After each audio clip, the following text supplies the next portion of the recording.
امام کے علاوہ کسی اور کو لقمہ دینا اس کا کیا حکم ہے؟ چنانچہ اگر مقتدی نے نماز کے دوران امام کے علاوہ کسی اور کی غلطی پر لقمہ دے دیا تو لقمہ دینے والے مقتدی کی نماز باطل ہو جائے گی، فاسد ہو جائے گی۔ ہاں، اپنے امام کو غلطی پر لقمہ دینے سے نماز باطل نہیں ہوتی ہے۔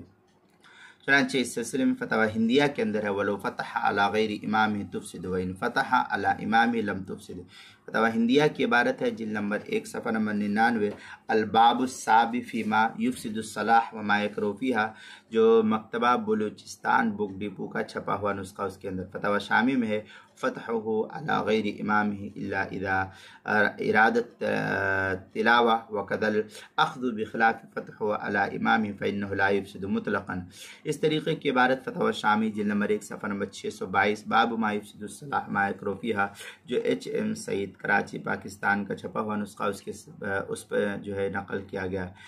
نماز کے مسائل کا انسائکلوپیڈیا جلد نمبر 1 صفحہ نمبر 176، حروف تہجی الف، عنوان ہے امام کے علاوہ کسی اور کو لقمہ دینا۔ اس عنوان کے تحت جو ہے اس مسئلے کی وضاحت نقل کی گئی ہے۔